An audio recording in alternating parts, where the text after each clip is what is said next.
Rosie, I know I gave this a French name, this Pommes Boulangere, but I'm going to change it to Richo's Mum's Potatoes because people will come from far and wide to eat them. And it's a really simple dish to put together. That's lovely. It is, isn't it? You know, my mum's going to be watching, so hi, Mum. We'll have to... Very sweet inside there, really. Just deep down. You have to dig pretty deep. Really deep. Now, this is an easy dish, and it starts with 2 brown onions that I've taken the skin off. Now, while I'm cutting the onions, Rosie, I've got some time there. Pick the time and give it a little bit of a rough chop. And the vegeta, I want you to put 4 tablespoons in that 1.5 litres of water, and that'll give it flavour. But we got the chicken flavour? The chicken flavour, which is the way it's got to be. Now, I just take the core out of the onions and slice them reasonably thin, and I sort of go all the way around the onion, and I want it to fall apart. You can slice the onions any way you want because they're going to be cooked in the oven for quite some time, so they will fall apart. But when you slice them nice and thin like this, they come up beautifully. That thyme's got a lovely flavour, hasn't it? Oh, that is lovely. And all we have is time. Do you know what I mean? Exactly. So I'm glad we spend it together. Exactly. Now, I'll just slice that last little bit like that. And these onions I'll pick up and put into my baking dish like this. And I'll show you a little trick or a little hack that my mother would do. She would get the onions like this, and she would get some vegeta and put about 1.5 tablespoons, maybe a little bit more, but it's just adding flavour, and mix it around with the onions. It's almost like seasoning it from the bottom up. Oh, I love it. Now, it has to be a bacon dish if it's a Richo dish, and it has got my name in it, so that's where the bacon comes from. This is some beautiful bacon, and I'll just slice it all the way through. We're going to dice it up so it goes all the way through from the bottom. You've done this on purpose, haven't you? You've put the onions in front of me, just...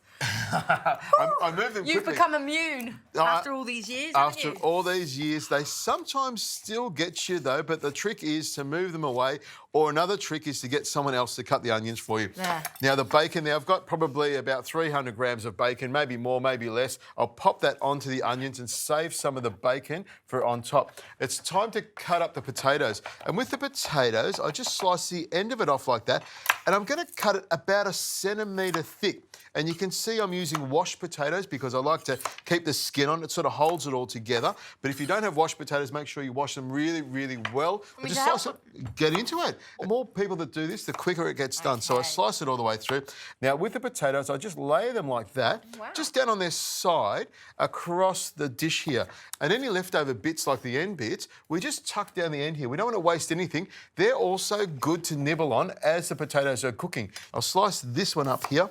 How's it going so far, Rosie? Oh, it's lovely. I did want to know, what was the name of this dish again in the French name? Pommes Boulangere, which is baker's potatoes. So the bakers who bake the bread, they would bake bread all night, and then in the morning they would put this into the oven and bake some potatoes. I suppose that after all those hours of baking bread, they're pretty sick of having a sandwich, wouldn't they? So you put some potatoes in there, use the warmth or the heat from the oven to bake these potatoes the rest of the way. There we go, 2 more potatoes, and I reckon that'll be it.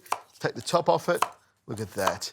They cut up beautifully, nice and easily. So satisfying. Slide that one in there like that, and then make sure it's all tucked in beautifully. I'm going to bring this over here. Rosie, I want you to grab that vegeta and put about 4 tablespoons into the water. About 1.5 litres of water to 4 tablespoons. That'll give it lots of flavour. The bacon I'll sprinkle over the top here, and I'm just doing this while you're looking over there. Look at that. Plenty of bacon on there, and a little bit of salt goes on here as well to make it even more tastier, and a few blocks of butter. I like the butter because they float on top of the liquid and makes it fry a little bit with the bacon flavour that goes nice and crispy. It's a lovely little dish, isn't it? It really is. Put those big lobs on there. And my mum would always use vegeta. She loved it, and it sort of reminds me of her cooking.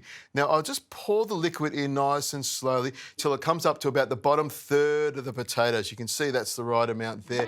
Push it down a little bit, and as the liquid starts to boil, it'll cook the potatoes. They'll go nice and crispy on top. Into the oven we go. About 200 degrees Celsius, about 40 to 50 minutes. Can't wait for this.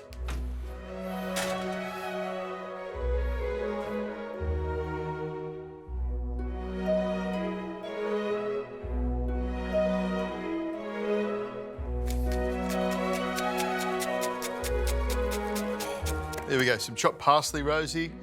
Looks good, doesn't it? Looks amazing. Looks so good. I tell you what, this reminds me of Mum when I serve this up. Just, you know, as a little boy, just looking over the counter there, and there would be my mum serving it up to me.